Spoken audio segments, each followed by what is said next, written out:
Celana jingkrang tidak ada di zaman Nabi, yang ada cuma sarung jingkrang.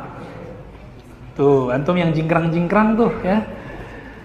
Nabi mengatakan man jarra izarahu atau saubahu. Siapa yang mengulurkan, jarra artinya mengulurkan izarnya. Apa arti izar? Izar artinya sarung. Izar artinya saub. Saub itu kain. Kain itu artinya sarung juga. Makanya ulama sepakat, kecuali Ibnu Qayyim, bahwa Nabi tidak pernah pakai celana. Nabi selalu pakai sarung tuh. Semoga tersinggung. Rasain kata samping ya. Mentang-mentang pakai apa nih? Oh, celana juga.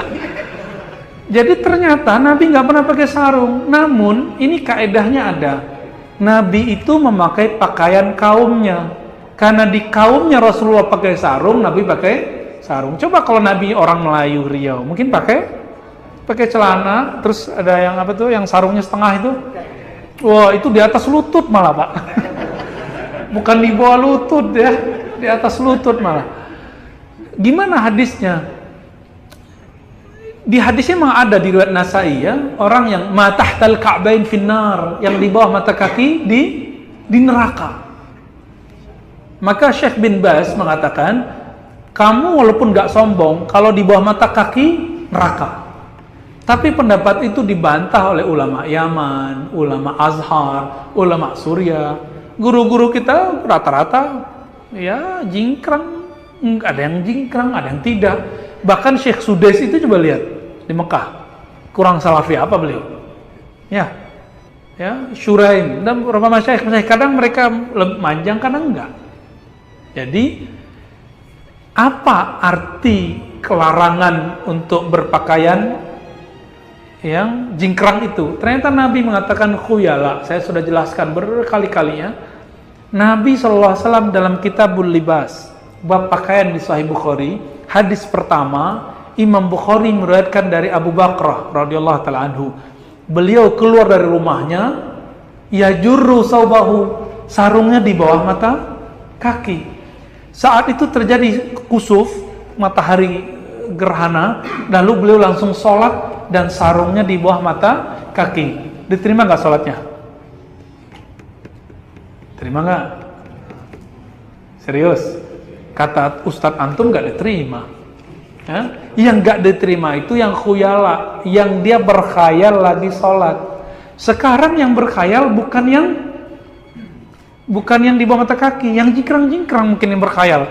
Gua nih pengikut sunnah nih. Ya. Terbayang begitu nggak lagi sholat? Kalau iya, sholatnya nggak diterima. Karena dalam sholat kita nggak boleh memikirkan diri, kita harus kemudian tawajjuh ilallah. Inni wajjahtu wajhiya, aku hadapkan wajahku kepada Allah. Malah mikirin sarung sama celana. Ya, jadi nggak boleh. Jadi silakan yang jingkrang amalkan hadis Ibnu Umar. Silakan yang di atas, ya, yang di bawah mata kaki amalkan hadis Abu Bakrah dan Abu Bakar. Kita sudah sebutkan berkali-kali, Abu Bakar kata Nabi, lasta mimman sana'a dzalika khuyala. Anda boleh karena Anda tidak sombong. Ini coba dimasukkan akal. Celonone ketahuan. Fulan lebokno neraka. Apa? Jenggote entek. Masuk akal. Gini loh hadirin. Orang itu setiap hukum ada illah. Saya tidak menafikan masalah isbal. Isbal itu makruh di mazhab Syafi'i. Kalau ma'al khuyala haram. Makanya saya juga nggak pernah pakai baju gamis yang lebih dari mata kaki. Saya enggak. Karena sunnahnya di atas. Saya lakukan. Tapi kalau mengatakan yang di bawah itu masuk neraka, nanti dulu. Lu kan hadisnya sampai enggak paham. Sayyidina Abu Bakar pakai sarung. Tapi karena beliau kurus, melorot terus. Lapor ke Nabi, ya Rasulullah, aku masuk neraka ini, kenapa? Sarung selalu di bawah mata kaki. Kata Rasulullah, bukan untukmu wahai Abu Bakar, ini orang-orang yang isbal, orang yang celananya kepanjangan, khuyala, mereka itu sombong. Jadi gini loh hadirin, setiap zaman itu punya mode. Modenya orang jahiliyah, kalau mau sombong-sombongan, gamisnya dipanjangin. Jadi panjangnya gamis Itu bukti kekayaan, bukti bangsawan. Nah, stylenya orang sombong itu nggak disenangi oleh Allah. Stylenya orang sombong nggak disukai oleh Rasulullah. Stylenya. Tapi ketika sekarang panjangnya celana sampai di bawah mata kaki sudah nggak lagi buat sombong-sombongan, maka ilahnya nggak ada sudah. Karena masalahnya itu sombongnya. Jadi yang masuk neraka itu sombongnya, bukan celananya. Malaikat, iya, fulan masuk ke neraka. Kenapa? Sombong. Masuk akal? Masuk akal. Fulan masuk ke neraka. Kenapa? Celonone kedawan. Tak masuk akal, hadirin. Sombongnya. Dan yang parah lagi sudah cingkrang sombong. Waduh. Ini parah itu, hadirin. Inti neraka itu. Kamu sudah pernah baca surat Al-Hujurat? Surat yang ke-49 itu. Sudah pernah? Isinya apa saja?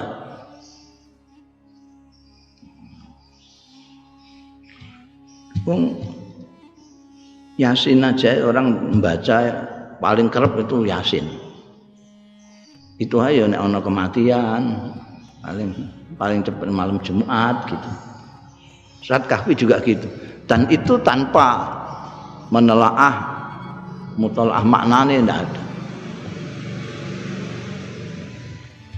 Saya itu kepengen menganjurkan surat Hujurat itu dibaca setiap hari, dipahami betul. Di sana ada ayat-ayat yang luar biasa untuk kepentingan kita di dalam pergaulan sosial. Tak pernah dibaca. Ada di sana, ya ayyuhan nas inna khalaqnakum min dzakarin wa unsa wa ja'alnakum syu'uban wa qabaila lita'arafu. Itu di gini surat Hujurat. Inna akramakum indallahi atqakum. Di sana ada la yaskhar qaumun min qaumin. Di sana ada wala yakhtab ba'dukum. Itu banyak sekali enggak diwaca. Buktinya enggak diwaca. Terus saiki akeh sing tidak saling memahami dengan orang. Sekarang ini orang saling mengolok-olok orang juga biasa. Wa talmizu ampusakum bil alqab. Ini sekarang sudah wong Islam kabeh iku, arang-arang sing ora Islam. Do wadan-wadanan itu. Apa mereka enggak baca? Antara dua. Atau mereka enggak baca, atau mereka mengabaikan pedomannya sendiri, kan gitu. Kesimpulannya cuma dua. Wala yaktab ba'dukum ba'da. Mereka membaca itu, rasana menjadi tren, malah dijadekno acara, mata acara TV ya. Ya ba'dum ba'da. Ayo khibu ngantek begitu Al-Qur'an. Ayo khibu ayakula lahma akhi maita fakarihtum.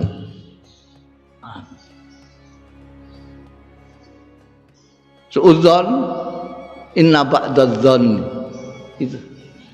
itu enggak dibaca.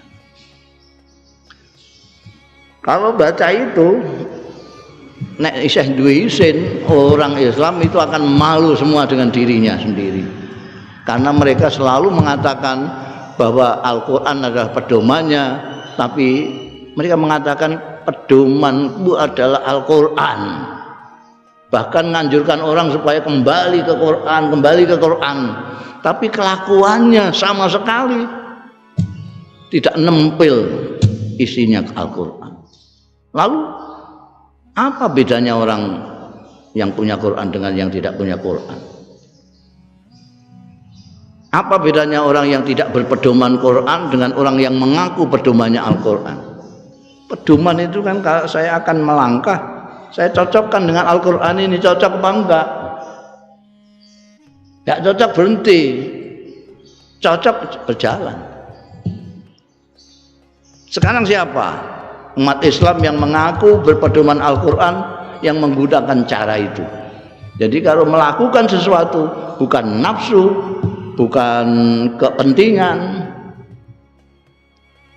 bukan syahwat, bukan politik, tapi ini pedomannya itu. Orang Islam berani enggak? Bukan hanya mengatakan pedomanku Quran, tapi betul-betul Quran dijadikan pedoman. Berani apa tidak? Jangankan kok yang rakyat awam itu, yang namanya aja awam, yang di atas awam ini saja kawan bisa lihat kelakuannya cocok apa enggak dengan pedomannya. Coba saiki kiai-kiai, ustadz-ustadz itu suruh ngaji khusus Al-Hujurat sih.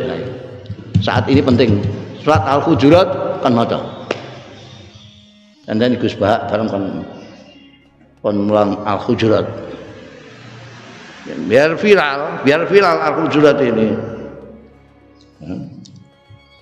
Dimaknani do ngaji kiai-kiai sing ngaji maca Al-Hujurat.